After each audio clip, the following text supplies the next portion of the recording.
Hello your friends, नमस्कार friends.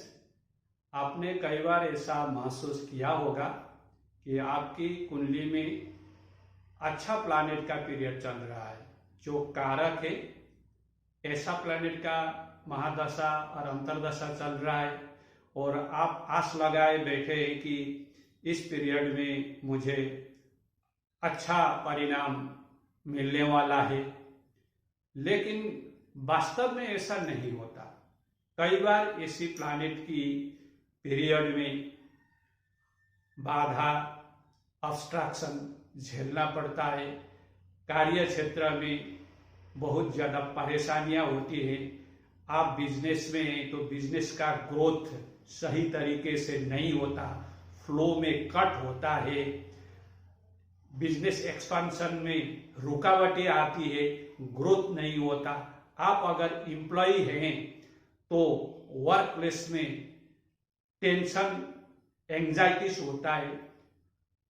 आपकी जो काम है, काम से आपकी सीनियर्स खुश नहीं है, आपके ऊपर प्रेशर होता है और काम जो है अच्छी ढंग से नहीं बढ़ रहा और आप खुद भी खुश नहीं है। तो अच्छी प्लैनेट की पीरियड्स में जिसको आप सोच रहे हैं, ऐसा क्यों होता है,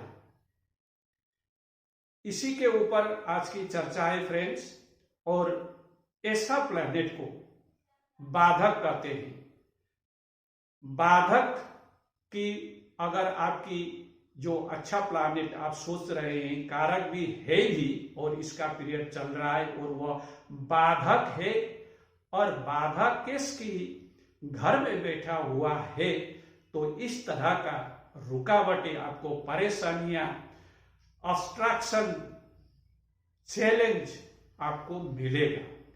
तो यह बाधक प्लैनेट, बाधक घर भव और बाधक प्लैनेट क्या है, यह है आज की डिस्कशन टॉपिक। हम इसको कैसे पहचाने, मेरी कुंडली में, अपनी कुंडली में कौन सा बाधक घर है और कौन सी बाधक का लॉर्ड है, बाधक कैसे, यही है आज की चर्चा बहुत इंपॉर्टेंट है फ्रेंड्स। और इसमें कई सीक्रेट्स हैं, रहस्य हैं, और जिसको जानना बहुत जरूरी है। मैं जैसे आगे बढ़ता हूं, इसको खोलते जाऊंगा। आपको अगर वीडियो अच्छा लगता है तो फ्रेंड सब्सक्राइब, शेयर और लाइक कीजिएगा। तो फ्रेंड्स आइए चर्चा में आगे बढ़ते हैं। तो चर्चा जैसे कि हम बता चुके हैं, बाधक भव और बाधक केश। तो बाधक भव, बाधक घर, मेरी कुंडली में, आपकी कुंडली में बाधक घर कौन है और बाधक केश कौन है। बाधक का मतलब क्या है ये तो हम समझते ही, जो कार्य में बाधा उत्पन्न करता है, रुकावटें देता है, चैलेंज देता है, इसी को हम बाधा कहते हैं। जो ग्रोथ में कई तरह की रोड़े जो है लाता है वर्क की प्रोग्रेस में।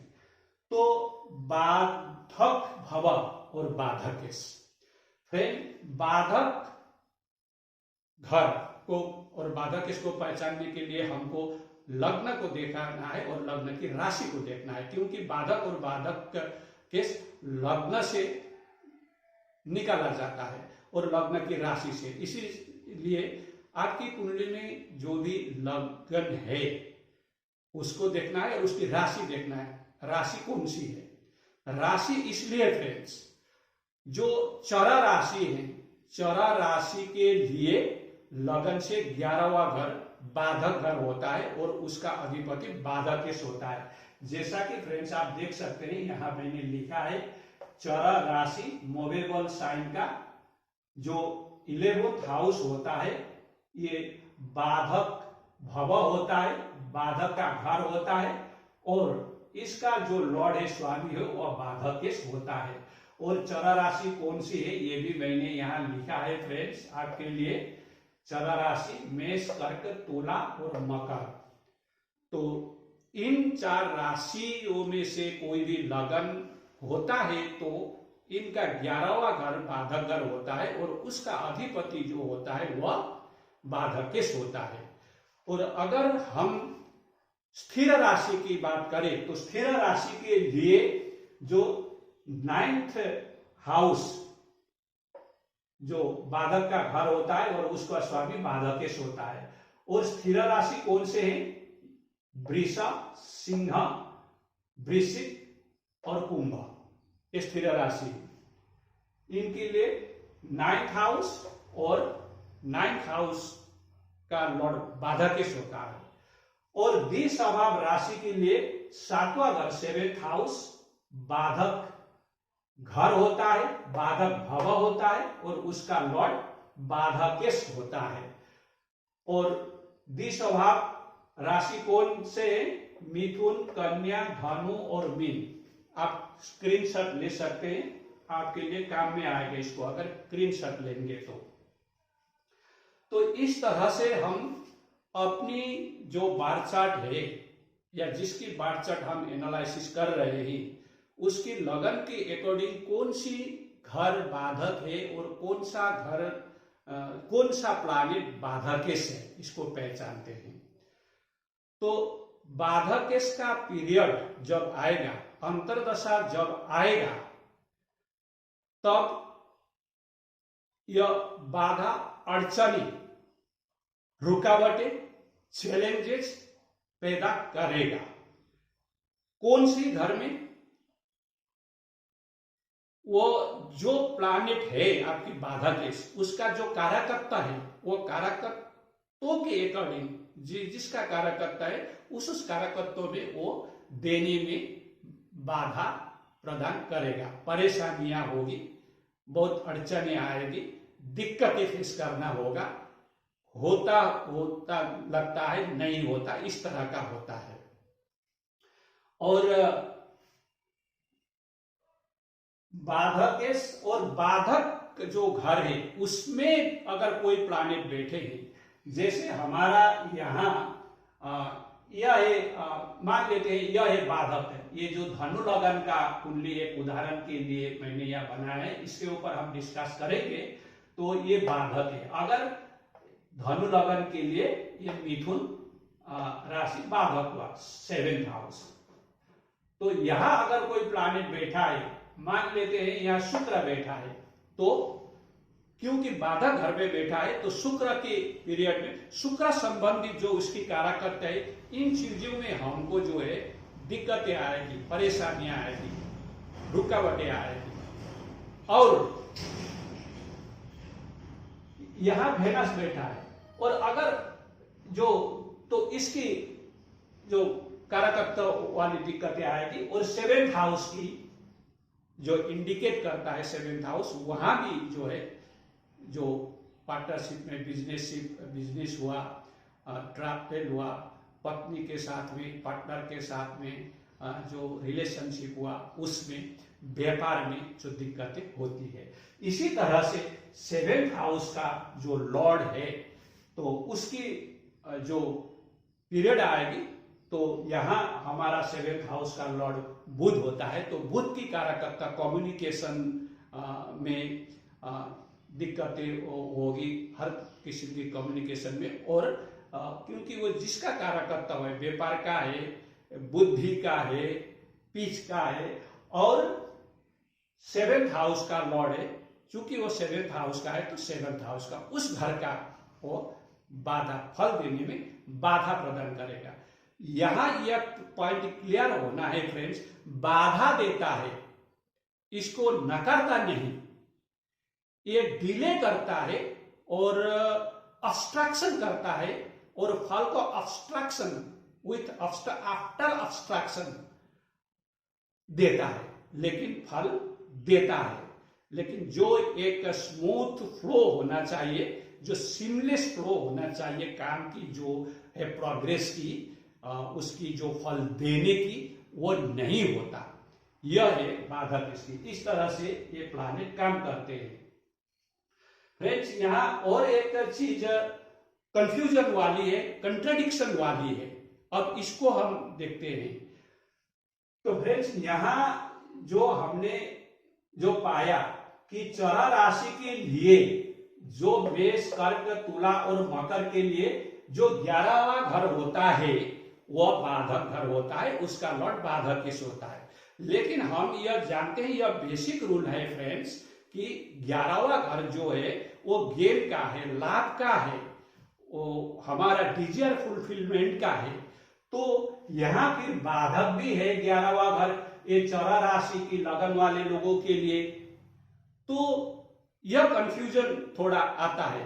तो यह कंफ्यूजन होने की बात नहीं है फ्रेंड्स, यह ऐसा है कि जब 11th हाउस का लॉर्ड कमजोर होता है, उसकी डिग्निटी कमजोर होती है। 11वां का घर का डिग्निटी, लॉर्ड का डिग्निटी कमजोर है। कैसे? शत्रु राशि से पीड़ित है, और शत्रु राशि की जो है पापकर्तारी योग में बैठा हुआ है, एकाधिक शत्रु ग्रह से दृष्टित है, शत्रु ग्रह से संबंध बना रहा है, या दुष्टान हाउस 6, 8, 12 के घरों के लॉर्ड के साथ में जो है संबंध बना रहा है, या उन घरों में बैठा है, और सेकेंड हाउस जो कि मारक होता है और 7th हाउस जो कि मारक होता है, इन घरों में बैठा है या इनके लॉर्ड के साथ में बैठा है, तो यह खराब फल दे, बाधा उत्पन्न करेगा, और अच्छी तरह से जो है बाधा, चैलेंजेस उत्पन्न करने के बाद और रुकावटें लाने के बाद तो रुक करके ये फल देता है। या और एक कंफ्यूजन आपको लगा होगा फ्रेंड्स, क्योंकि 11th का लॉर्ड जब सेकेंड हाउस जो मारक घर है या इसका जो अधिपति है वो मारक से, तो दोनों के साथ में अगर संबंध बनता है तो यह धन योग बनता है, या 11 का घर का मालिक सेकेंड हाउस में बैठता है तो धन योग बनाता है, ये बनाता है फ्रेंड। ये जो बेसिक रूल हमने जाना है वो वर्क करता है, वो अपनी जगह में सही है। लेकिन अगर यह 11th का लॉर्ड सेकेंड हाउस में, मारक स्थान में या 7th हाउस में इस तरह से बैठा है कि वह नीच का है, या कोई दूसरा दुष्टान के घर के जो प्लानेट है उससे बैठा है, या उसकी डिग्री जो है नहीं है और उसकी डिग्निटी नहीं है, इस तरह तो धन तो देगा क्योंकि धन योग तो यहां बना हुआ है। लेकिन क्या होगा, ये यह परेशानियां करके, ऑब्स्ट्रक्शन करके आपको बहुत ज्यादा ये जो है दिक्कत देके देता है, डिनाई नहीं करता, देता है, पर अड़चने जो है आप फील करेंगे इसको। यह है अगर इनकेस ऑफ फ्रेंड्स हम जो स्थिर राशि की बात करें तो यहां और कंफ्यूजन आता है। कंफ्यूजन क्या आता है, क्योंकि स्थिर राशि के लिए क्या होता है, 9th का जो लॉर्ड होता है वह बाधकेश होता है। 9th घर को भाई ये भाग्य का स्थान होता है, और 9th का जो अधिपति है वो भाग्येश होता है, और सबसे जो है शुभत्व वाला त्रिकोण घर है। तो यह बाधक कैसे हो सकता है, यह एक क्वेश्चन लाजमी है। तो जो 9th का लॉर्ड है वो 9th के लॉर्ड के अकॉर्डिंग फल तो वो देगा, लेकिन क्या हुआ, 9th का लॉर्ड होने के साथ साथ वो बाधकेश भी हुआ। तो अगर ये बाधकेश हुआ यहाँ, इसलिए मैंने जो है ये एक कुंडली बनाया था, ये मेष लगन की, जहाँ 11वां घर बाधक होता है या उसके अधिपति बाधक केस होते हैं, और ये स्थिर राशि के लिए ये जो है 9th हाउस है, ये बाधक लिखा है मैंने, यहाँ सर्कल भी किया है फ्रेंड, देखिएगा। और ये तो दोनों नवपंचम में होते हैं, एक ही एलिमेंट होते हैं, अग्नि तत्व होते हैं, फिर भी बाधा। तो बाधा क्यों, बाधा स्थिति में होता है फ्रेंड्स, अगर इसका जो लॉर्ड है मारक के साथ में संबंध किया और ये कमजोर है, ये जो स्थिर राशि है वृष, सिंह, वृश्चिक और कुंभ, इनके 9th लॉर्ड अगर दुष्टान के जो 6, 8, 12 के लॉर्ड के साथ में या इन घरों में या जो मारक है दूसरा और 7वां इनके साथ में बैठता है और यहाँ नीच का भी होता है और ऊपर से पाप पीड़ित भी होता है, तो यहाँ जो है भाग्य का जो साथ आपको मिलने वाला था, ये साथ जो होता है वह रुक के और बाधा प्राप्ति के साथ में होता है। तो इसको हमको, और एक चीज मैंने फ्रेंड्स आपको यहाँ आप इसको स्क्रीनशॉट लीजिएगा, ये देखिए बाधक और यहाँ खड़ेश और 22 रेखान के घर में उसके स्वामी के साथ अगर 9 का लॉर्ड अगर खड़ेश के साथ में रहता है, तो खड़ेश का मतलब वो जो 22वां जो दृष्टान है, 22वां दृक्कान की जो वाला घर है, उस दृक्कान की घर में बैठा है या उस 22वां दृक्कान का मालिक के साथ में बैठा है, तो ये बाधक भी हुआ और दृक्कान के साथ भी संबंध किया, तो ये फल में जो है बहुत ज्यादा अड़चन, बहुत ज्यादा बाधा प्रदान ये करेगा। ये बावजूद कि ये 9 का लॉर्ड है। और इसमें अगर कोई प्लैनेट इस तरह से बैठे तो ये प्लैनेट 9th हाउस में बैठे हैं, अच्छे है ना, ये प्लैनेट अगर इसके मित्र है तो ठीक है, अगर इसके मित्र नहीं है, यहाँ आके शनिदेव बैठे मान लीजिए, यहाँ निस के भी हुए शनिदेव है ना, तो इस तरह से जो है ये शुक्रदेव आके बैठे यहाँ, तो इस तरह जो है इनकी शत्रु राशि भी है, तो यहाँ ये फल बाधा के साथ देंगे। और क्या फल देंगे? वो जो प्लैनेट है उसकी संबंधित कारकत्व और 9th हाउस की बाधा या उसकी लॉर्ड बाहर से प्लैनेट बैठा तो उसकी कारकत्व की फल खराब करेगा और उसकी घर की, और 9th का लॉर्ड का चल रहा है, बाधा किसका चल रहा है, तो वह जिस घर का मालिक है उस घर संबंधित और उसका कारकत्व संबंधित फल में बाधा प्रदान करके, अड़चन करके, ऑब्स्ट्रक्शन करके, दिक्कतें करके, परेशानियां करके, सिचुएशन को खराब करके, इस तरह से हताशा निराशा के साथ इस तरह से देता है। यहां और एक मैं उदाहरण पेश करना चाहूंगा फ्रेंड्स, ये जो तीसरा जो चार्ट है, ये जो है हमारे द्विस्वभाव के लिए, हर एक चर राशि के लिए यह उदाहरण, स्थिर राशि के लिए यह उदाहरण चार्ट और द्विस्वभाव के लिए यह उदाहरण चार्ट। तो द्विस्वभाव के लिए 7वां घर बाधक होता है, इसके लिए तो मैंने आगे ही बोला, यहाँ अगर कोई प्लैनेट बैठे हैं तो 7वां का लॉर्ड जो है बाधक हुआ बुध, ठीक है, तो बुध बाधक हुआ क्योंकि ये तो मारक भी है, बाधक भी है, तो इसकी दशा महादशा में, हालांकि ये देखिए ये 10 का भी लॉर्ड है, तो धनु लगन वाले को ये परेशानियां करेगा, ठीक है ना, रिलेशनशिप में करेगा, बिजनेस में करेगा, पार्टनरशिप में करेगा, पति पत्नी के साथ के संबंध में करेगा, और आपको जो है मान सम्मान जो आपकी स्त्री में करेगा, प्रोफेशन में करेगा, ठीक है। एक और मैं यहाँ उदाहरण मान लेते हैं, ये जो बाधक प्लैनेट है और ये 7 का भी लॉर्ड है और 10 का भी लॉर्ड है, ये आके यहाँ बैठा, ठीक है, 2nd हाउस में बैठा, बाधक प्लैनेट है ये, लेकिन 7 का और 10 का लॉर्ड है, देखिए, तो यहाँ आके बैठा, 10 का लॉर्ड 2nd हाउस में आके बैठा है, वो फ्रेंड का घर में बैठा, ये तो अच्छा चीज है, नौकरी के लिए तो अच्छा चीज है, और पैसे का फ्लो होता है कर्म के जरिए, और जो है आपको कर्म प्राप्ति होता है, होते रहता है, कर्म प्राप्ति होता है आपको। गवर्नमेंट वाला जो दूसरा चीज है, देखेंगे कोई भी हो, आपको कर्म की प्राप्ति तो होगी, ये अच्छी चीज है। और वेनस मार्कारिया बैठेगा तो फिर अच्छा चीज है, पीस में भी बानी भी अच्छा होगा, है ना। लेकिन बाधक का रोल में समझाने के प्रयास कर रहा हूं फ्रेंड्स, ठीक है। तो यह बाधक होने से अभी क्या होगा, 2nd हाउस में फ्लो तो देगा आपको, तो पैसा का, लेकिन रुकेगा, यहाँ दिक्कत देगा, आया नहीं आया, आने वाला था नहीं आया, आ रहा था रुक गया, बाधा हो गया, इतना आना था नहीं हो गया, अटक गया है, इस तरह से होगा ये चीजें। और कर्म के क्षेत्र में भी यही चीजें होगी, ठीक है। अच्छा, यह मैं लिख देता हूं कि भाई यह बुध है, ठीक है, ये बुध है, ये बुध है। अच्छा, एक काम करते हैं, ये 5th हाउस है ना, ये यहाँ हम, ठीक है, प्लस मंगल भी है भाई यहाँ, ठीक है, बुध और मंगल दोनों बैठे हैं, ठीक है।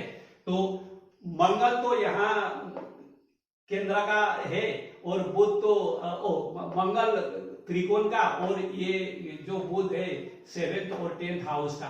तो यहाँ तो बहुत बड़ा जो है आपको धन योग भी हो रहा है और राजयोग भी हो रहा है, इतना बढ़िया हो रहा है यहाँ, देखिए। अच्छा, धन योग राजयोग और बन रहा है, लेकिन बुध की पीरियड में आपको दिक्कतें आएगी। जो धन योग की रियलाइजेशन है, जो राजयोग की रियलाइजेशन है, इसमें रियलाइजेशन इसको मिलने में आपको दिक्कत और परेशानियां आएगी। यह है बाधा केस की जो स्थिति, जो इंटरप्रिटेशन है। और फिर और एक चीज मैं बताता हूं जो बहुत इंपॉर्टेंट है, बाधा केस तो लगन से बाधा केस, हर घर से बाधा केस हो सकता है, हर घर से बाधा केस होता है। विवाह का पीरियड हो रहा है, सब कुछ हो रहा है, दशा भी चल रहा है, गोचर भी ठीक है, लेकिन विवाह में बाधा आ गया। क्योंकि 7th का जो आपका अनेकेश्वर बाधा केस विवाह, उसका रिलेशन भी है, बाधा केस का चला है, तो ये वाला चीजें जो होगा। तो बाधा केस का जो पीरियड आएगा, तो यहाँ बाधा, अगर ये हर घर से, मैंने बोला ना, ये 7th हाउस से बाधा केस, ये क्या है, 5 लिखा है, 5 क्या है, स्थिर राशि है। स्थिर राशि के लिए क्या होगा, 9th होगा, तो क्या होगा, विवाह में बाधा होगा। अगर यहाँ भी बैठा है और सब कुछ भी है, तो बाधा एक बाधा के साथ में होगा, ये दिक्कत क्या करेगा, इस तरह का। अगर 10th हाउस से हम यहाँ गिनते हैं, ये क्या है, ये 9 लिखा हुआ है, 9 मतलब धनु राशि है, धनु राशि द्विस्वभाव है, ठीक है। द्विस्वभाव में 7th हाउस जो होता है बाधक होता है। तो हम कर्म की बात करते हैं, ये कर्म का घर है, 1 2 3 4 5 6 7, ठीक है। तो इसका बाधक हुआ यह क्या है, यहाँ 12 लिखा है, 12 मतलब क्या है, मीन है, मीन का जुपिटर। तो जुपिटर के पीरियड में क्या होगा, कर्म के क्षेत्र में आपको परेशानियां, बाधा, दिक्कत झेलना पड़ेगा। तो फ्रेंड, यह है बहुत इंपॉर्टेंट कंसेप्ट है यह बाधा केस का। तो इसीलिए मैंने सोचा कि इसको थोड़ा आज की वीडियो में कवर करूं बोल के। यहाँ तक देखने के लिए आपको बहुत धन्यवाद। अगर अच्छा लगा तो सब्सक्राइब, शेयर और लाइक कर दीजिएगा। धन्यवाद।